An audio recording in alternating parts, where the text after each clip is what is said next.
I'm really pleased to introduce our next guest. David Shrier is Professor of Practice at Imperial College London for AI and Innovation, and he's also an advisor to the new Centre for AI at the European Parliament. David, thank you very much for being with us. Thank you, Deborah. It's a privilege to be here, and thanks also to the DSPA for inviting us. Perfect. So one of the reasons DSPA were really excited to have this conversation is because I know you're very passionate about trust. You've done a lot of work around trust, data, ethics, AI, and I would like to spend the next 15, 18 minutes just unpacking that with you. So what are the current practices? What's the potential for AI? And what do we need to bear in mind to make sure that AI at the end of the day serves humanity? Yeah, so that's a big topic, and I'm looking forward to unpacking it over the next 15 minutes or so. But at a high level, it's important to remember that AI runs on data, right? Data is the essential fuel that makes AI possible. And so as regulators start to look at both some of the good and some of the harms that AI can create, they're beginning to realize that, if we regulate the data, we can regulate the AI. I don't entirely agree with that premise. I think we also need to think about what the algorithms themselves are doing, but I absolutely agree that looking at the data and its relationship to the artificial intelligence systems is essential to understanding not only the current impact on society, but how we can alter the trajectory. You bring up a really good point. So sometimes I see decisions being made on a very simplistic basis, and then people justify their actions and their decisions because they've gone through a particular protocol that could be flawed. So if you were giving some tips to someone as to what to bear in mind, what should those ingredients be? Well, I mean, so a few things. First of all, just at a high level, I do think we need greater AI literacy and data literacy. So, there's a capacity building issue where people need to better understand what these things are and what they can do, and then they can make better decisions about what to do with them. So that's a foundational premise, and a lot of the work that I do tries to bridge between, what the complex technical systems are doing and then what problems people are trying to solve in the real world.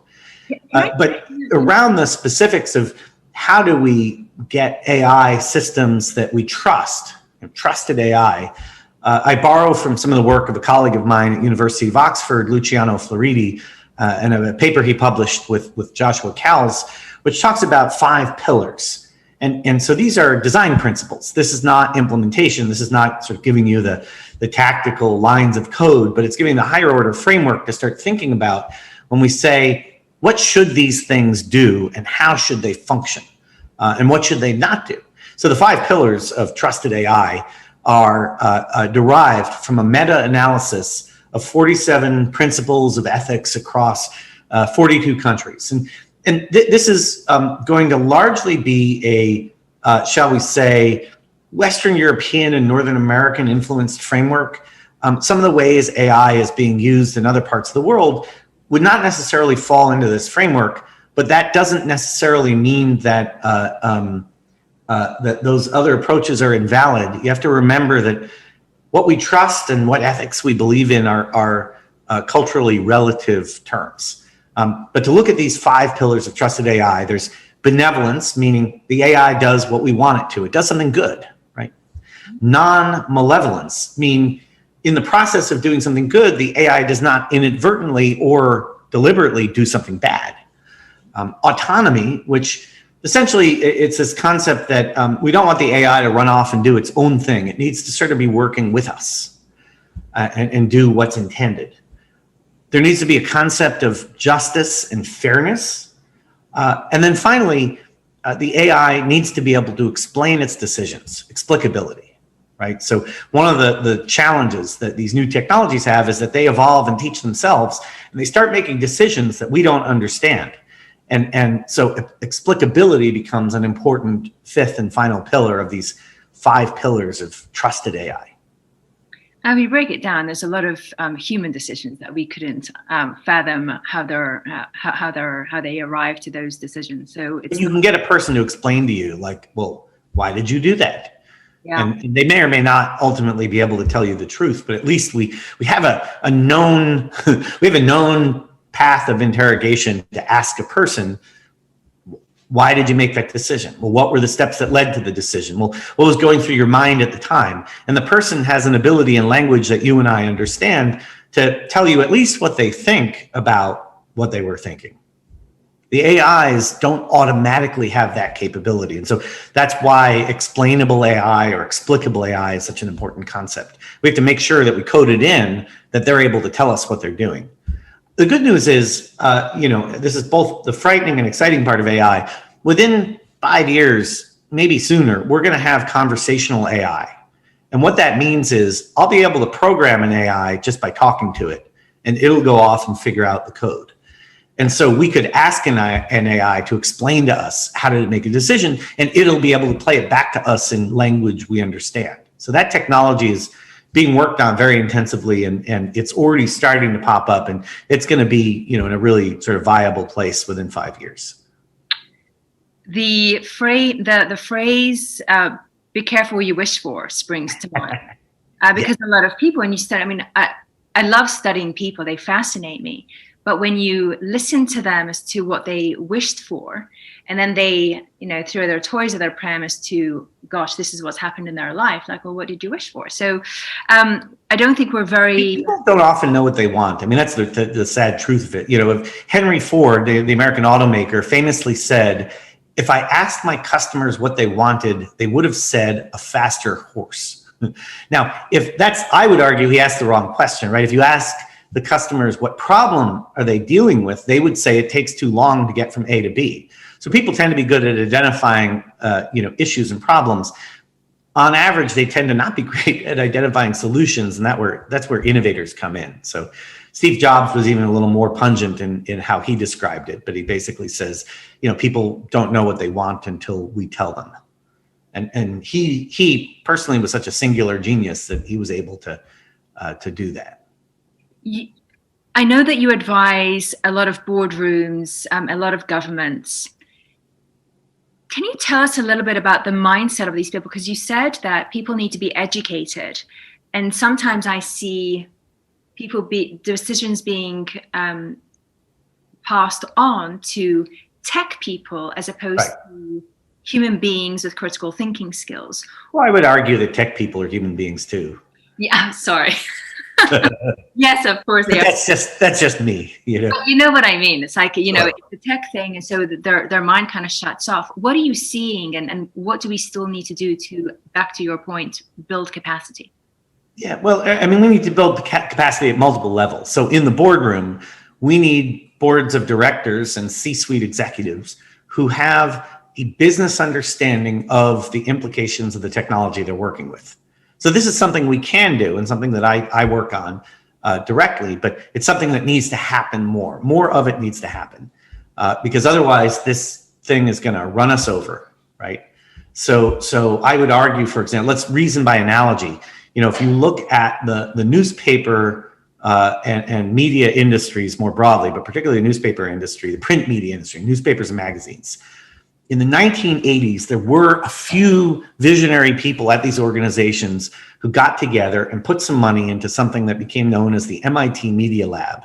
And the MIT Media Lab went off and created a bunch of new technologies, including e-ink, which is the foundational technology behind the Amazon Kindle. And they also did a bunch of things around like people and advertising and behavior. And like the chief media scientist of Twitter was a professor, and still is a professor at the Media Lab.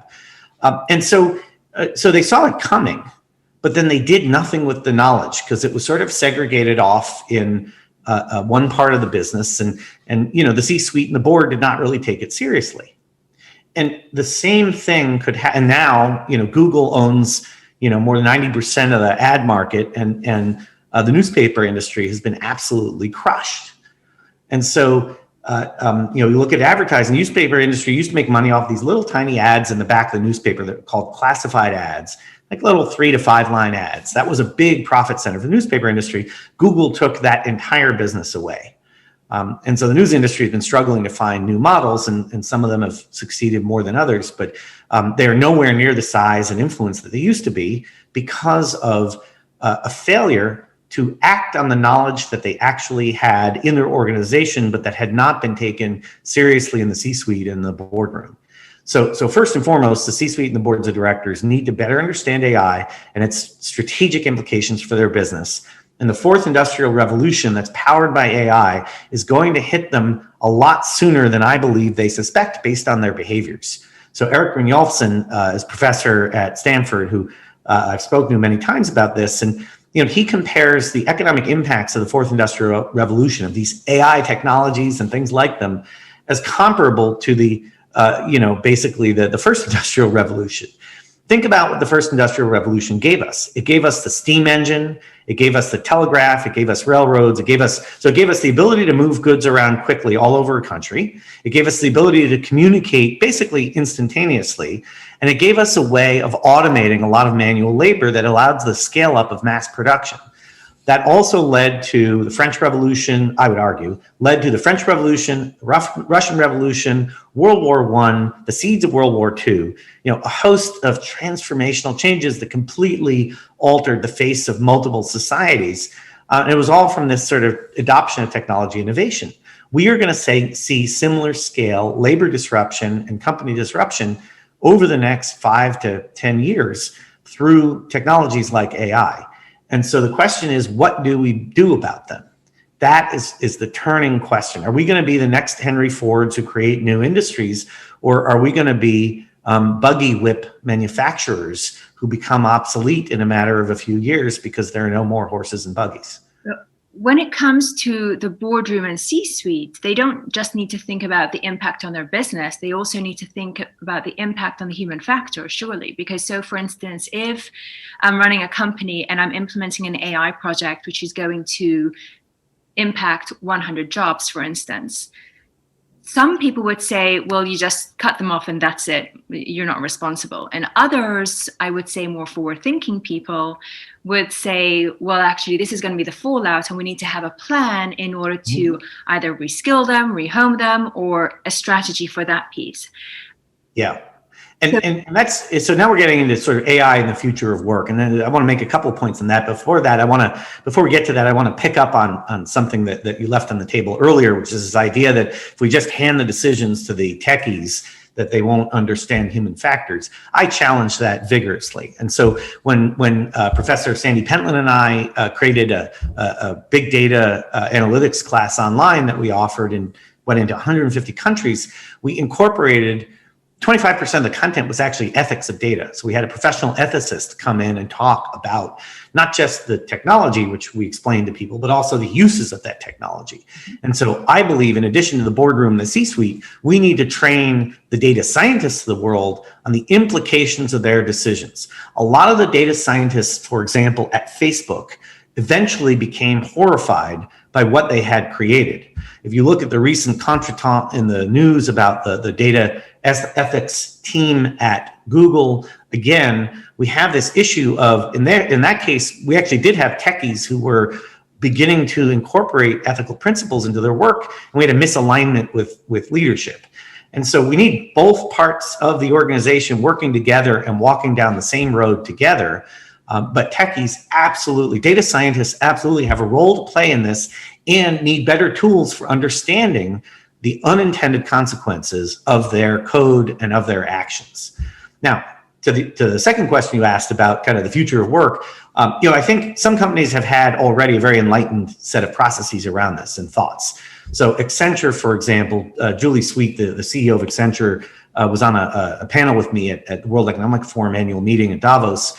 And she said, we've taken 60% of the savings, the cost savings that we got from AI automation, and we invested it into reskilling our people because it was hard to find them. They're very bright. They've been incorporated into our culture. They understand our way of working. They espouse our values, but they are now obsolete as far as their day-to-day job skills are concerned. So we are going to give them new job skills and reskill them. And that concept of workforce reskilling is, I think, integral to the stable transition to the future that AI and new kinds of data science represent. Because, the unstable transition is what we talked about before with the Industrial Revolution and the French Revolution, the Russian Revolution, all the wars, everything like that. The collapse of the British Empire, all of that was driven through the Industrial Revolution. Stable transition is what Julie was talking about, which is where we actually reorient people, because we failed to do it repeatedly in the last 30, 40 years, and we are paying the prices for it with political instability. We failed to reskill the British steel industry in the 80s when Thatcher privatized a lot of things, and we had people getting into more efficient businesses, and basically we threw a lot of people out of work and made them permanently unemployed.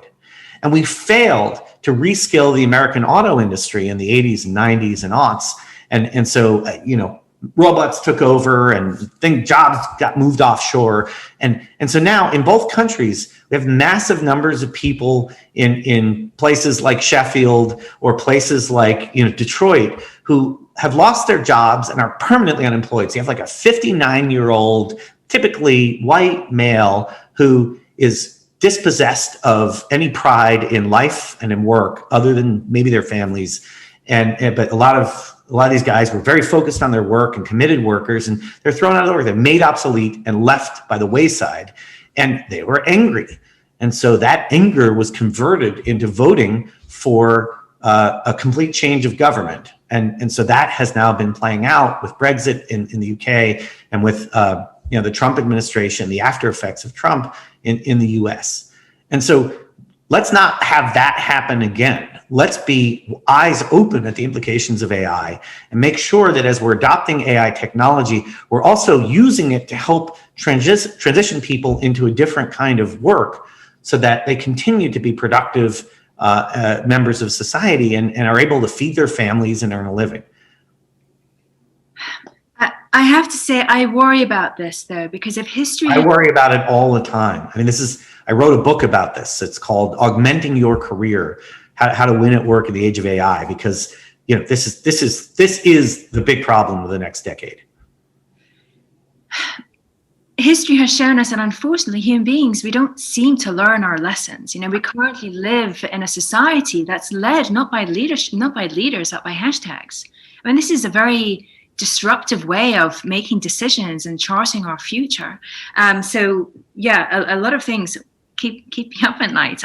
Ironically, the science fiction authors of yesteryear thought that this would be like a positive thing for democracy. They envisioned this even back in the 50s and 60s. They envisioned a world in which the population would be connected through technology directly to the politicians and be able to participate more. We have more of almost an Athenian style democracy instead of a representative democracy or republic that we often have, parliamentary democracy that we have today. They thought it would be a good thing if people could immediately talk about things and trade ideas. And it's important to also remember that democracy comes from the same root word as demagogue. And instead we wound up with that dark future because we didn't pay attention to history. Yeah. I mean, COVID, I think, has been a fascinating lesson in terms of, so I did the first lockdown in the Middle East. I did the second lockdown in London. And it's been very interesting to observe an autocratic system versus a democratic system. And there's a lot of noise around liberty, but at the end of the day, you can't have freedom without discipline. We have choices, and then the other thing about democratic choices is that if we look at our current democratic process, we have leaders who, there isn't a job spec for a prime minister. There isn't a process to actually make sure we have the best people in those seats. And we also, unfortunately, have this expectation that politicians lie. So I think we definitely need to rethink that, but that's a conversation for another day. So but it speaks to the importance of having an educated society. A lot of the structures that we enjoy in Western democracy are predicated on the assumption that the voter is well-informed and making thoughtful decisions.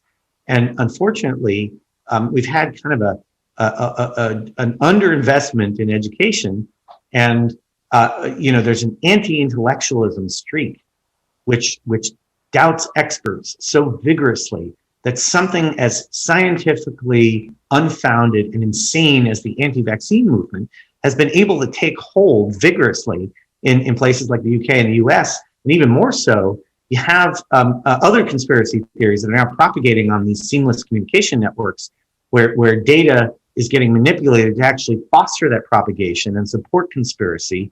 And you have people thinking that 5G towers give you COVID.